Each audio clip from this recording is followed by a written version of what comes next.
Hello વિદ્યાર્થી મિત્રો, આગળના લેક્ચરમાં આપણે ડાયપોલનું વિદ્યુત સ્થિતિમાન જોયું. ડાયપોલના મધ્ય બિંદુથી r અંતરે થીટા કોણ બનાવતી દિશામાં આવેલ બિંદુ પાસે વિદ્યુત સ્થિતિમાન કેટલું? અહીંયા વિદ્યાર્થી મિત્રો એક ડાયપોલ દર્શાવેલ છે. -q વીજભાર ડાયપોલનો +q વીજભાર. ડાયપોલ મોમેન્ટ આપણે -q થી +q તરફ મળે. આ ડાયપોલ મોમેન્ટની સાથે થીટા કોણ બનાવતી દિશામાં r અંતરે બિંદુ આવેલું છે. તે બિંદુએ વિદ્યુત સ્થિતિમાન કેટલું તે આપણે આગળના લેક્ચરમાં જોયું. તો એ આપણને આ રીતે મળશે.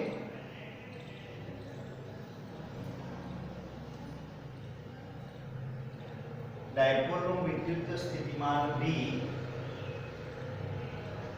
is equal to 1/4 pi epsilon naught P cos theta upon r square મળશે. અહીંયા સમીકરણ ઉપર જોતા અગત્યના 4 મુદ્દાઓ જોવા મળે છે. પહેલો મુદ્દો એક ડાયપોલ ની મુખ્ય અક્ષ પર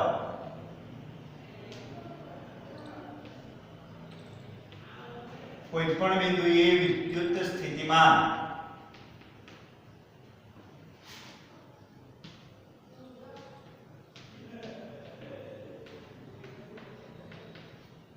મુખ્ય અક્ષ પર વિદ્યુત સ્થિતિમાન મેળવવા માટે વિદ્યાર્થી મિત્રો અહીંયા આપણે જોઈએ તો ડાયપોલની મુખ્ય અક્ષ આ બને.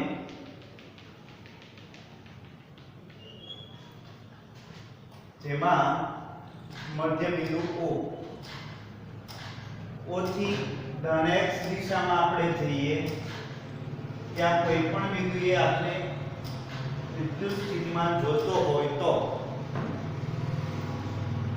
ધારો કે અહીંયા આપણે મુખ્ય અક્ષ પર બિંદુ ધારીએ તો બિંદુને રજૂ કરતો સ્થાન સદિશ અને ડાયપોલ મોમેન્ટ બંને એક જ દિશામાં મળે. માટે એવા કિસ્સામાં આપણે θ 0 લીધી. તો મુખ્ય અક્ષ પર કોઈ પણ બિંદુ વિચારીએ તો આપણને θ 0 અથવા 180 મળે. 180 એટલે કે મધ્ય બિંદુથી ઋણ વીજભાર તરફ કોઈ પણ બિંદુ ધારીએ. ધારો કે આપણે અહીંયા બિંદુ ધારેલું, ત્યારે વિદ્યાર્થી મિત્રો બિંદુને રજૂ કરતો સ્થાન સદિશ, એ સ્થાન સદિશની દિશા આપણને ઋણ x દિશા મળે અને ડાયપોલ મોમેન્ટની દિશા ધન x દિશા છે. એટલે ડાયપોલ મોમેન્ટ અને સ્થાન સદિશ વચ્ચેનો કોણ 180 થશે. એટલે મુખ્ય અક્ષ પર આપણે ધન x દિશા તરફ કોઈ પણ બિંદુ ધારીએ તો θ 0 લઈએ. મુખ્ય અક્ષ પર ઋણ x દિશા તરફ આપણે બિંદુ ધારીએ તો θ 180 લઈએ. ત્યારે આપણને સ્થિતિમાન આ રીતે મળશે. V is equal to 1/4 pi epsilon naught P cos θ માં θ 0 લઈએ ત્યારે cos 0 એટલે એમની કિંમત 1 મળે ત્યારે આપણને આ રીતનું વિદ્યુત સ્થિતિમાન મળશે. પ્લસ એટલે કે ધન વીજભાર તરફ બિંદુ ધારીએ તો પરિણામી સ્થિતિમાન આપણને ધન મળશે અને આટલું મળશે 1/4 pi epsilon naught P upon r square. ત્યારબાદ જો ઋણ x દિશામાં બિંદુ ધારીએ તો આપણે થીટા ઇઝ ઇક્વલ ટુ 180 એટલે કે પાઈ લઈએ તો cos પાઈ ની કિંમત આપણને મળશે -1. તો ત્યારે આપણને મળશે potential -1/4 pi epsilon not p/r². એટલે મુખ્ય અક્ષ પર આપણને સ્થિતિમાન આટલું મળશે. v is equal to plus or minus 1/4 pi epsilon naught p/r². બીજી બાબત, ડાયપોલના વિષુવ અક્ષ પર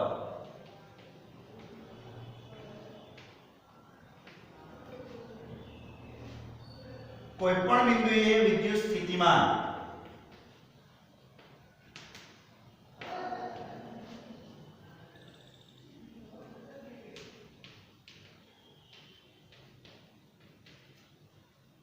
તો તેમના માટે આપણે theta is equal to 90 degree લેવો પડે. શા માટે? તો કે ધારો કે અહીંયા આકૃતિમાં જોઈએ તો આ ડાયપોલની વિષુવ અક્ષ થાય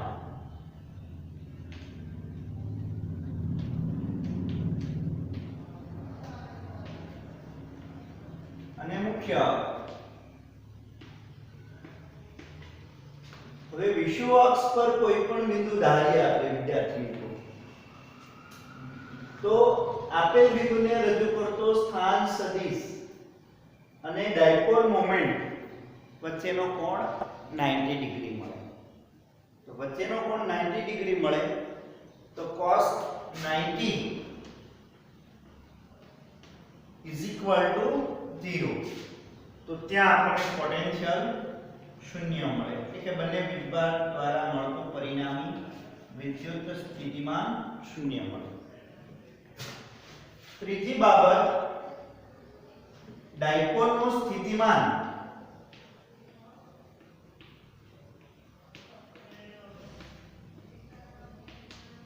એ સ્થાન સદિશ પર આધારિત હશે.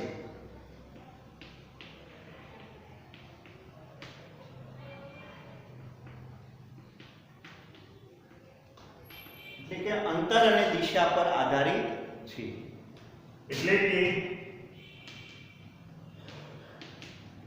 r અને થીટા પર આધારિત છે.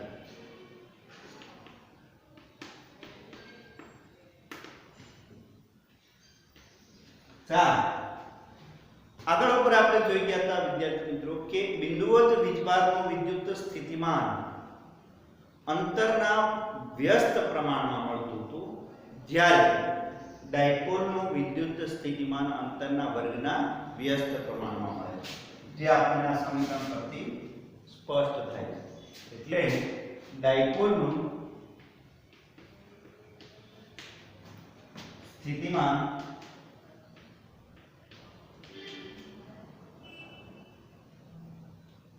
એ અંતરના વર્ગના વ્યસ્ત પ્રમાણમાં મળે.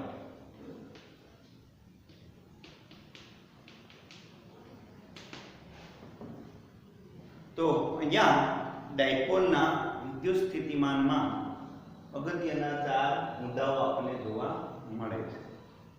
તો અહીંયા એ ડાયપોલનું વિદ્યુત સ્થિતિમાન અને તેમને અનુલક્ષીને અગત્યના મુદ્દાઓ પૂરા થાય છે. તો અહીંયા આ થિયરી પૂર્ણ થાય છે.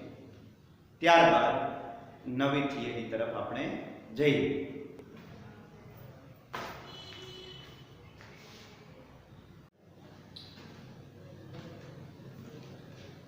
વિદ્યાર્થી મિત્રો, નવી થિયરી આપણી એ છે એક કરતા વધારે વીજભાર વડે આપેલ બિંદુની સ્થિતિમાં, અહીંયા આકૃતિમાં વીજભારોનું વિતરણ દર્શાવ્યું છે.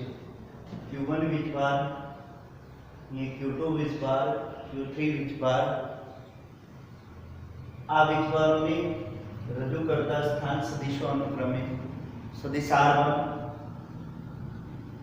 Q2 ને રજૂ કરતો સ્થાન સદિશ R2, Q3 ને રજૂ કરતો સ્થાન સદિશ R3. આપણે આ વીજભારો વડે આપેલ બિંદુ M પાસે પરિણામી સ્થિતિમાન શોધવું છે. તો પરિણામી સ્થિતિમાન શોધવા માટે પ્રત્યેક વીજભાર વડે આપેલ બિંદુએ મળતું સ્થિતિમાન અને આ બધા જ સ્થિતિમાનનો સરવાળો લઈ શકીએ. અહીંયા બધા જ સ્થિતિમાનના સરવાળા માટે ધ્યાનમાં રાખવાની બાબત એ છે કે જો Q1 વીજભાર ધારો કે વિદ્યાર્થી મિત્રો ધન વીજભાર હોય તો એમની સંજ્ઞા આપણે પ્લસ લઈશું. ધારો કે Q2 વીજભાર માઈનસ છે તો એમની સંજ્ઞા આપણે માઈનસ લઈશું. અહીંયા M બિંદુને રજૂ કરતો સ્થાન સદિશ સદિશ R છે. હવે ધારો કે આપણે એવું વિચારીએ કે Q1 વીજભારને આપણે એક બિંદુવત વીજભાર લઈએ. તો આ બિંદુવત વીજભારથી R માઈનસ R1 અંતરે એટલે કે અહીંયા આપણે આ જે કંઈ સદિશ છે વિદ્યાર્થી મિત્રો એ આપેલ વીજભારનું આપેલ બિંદુથી અંતર દર્શાવે. જે અંતરને આપણે સ્થાનાંતર સદિશ વડે દર્શાવીએ તો એ સ્થાનાંતર સદિશ આપણે આ રીતનું મળશે. સદિશ R માઈનસ સદિશ R1 અંતિમ સ્થાનમાંથી પ્રારંભિક સ્થાન 12 એટલે સદિશ R માઈનસ સદિશ R1 જે આપણને સ્થાનાંતર સદિશ મળે છે અને એ સ્થાનાંતર સદિશનું મૂલ્ય આપણને ખ્યાલ છે પોટેન્શિયલ છે એ સોરી અહીંયા વિદ્યાર્થી મિત્રો સ્ક્વેર નહીં આવે કેમ કે બિંદુવત વીજભાર છે એટલે આપણે સ્ક્વેર લખશું નહીં. તો અહીંયા ફરી પાછું કહીએ બિંદુવત વીજભારનો વિદ્યુત સ્થિતિમાન આપણને ખ્યાલ છે કે Q/R K એટલે 1/4πε0. ધારો કે Q1 વીજભાર ધન વીજભાર છે તો અહીંયા પ્લસ Q1 થી આપેલ બિંદુનું અંતર તો કે Q1 થી આપેલ બિંદુનું અંતર આપણને મળશે R માઈનસ R1 સદિશ સ્થાનાંતર સદિશ અને એમનું મૂલ્ય એટલે Q1 વડે ઉદ્ભવતું વિદ્યુત સ્થિતિમાન આપણે આ રીતે આપીએ.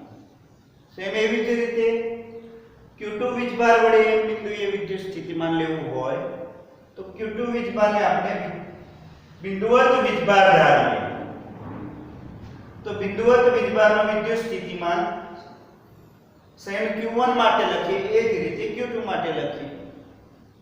તો અહીંયા Q2 માટે આપણે અંતર આ રીતનું મળશે જે અંતરને આપણે R માઈનસ R2 વડે દર્શાવી શકીએ.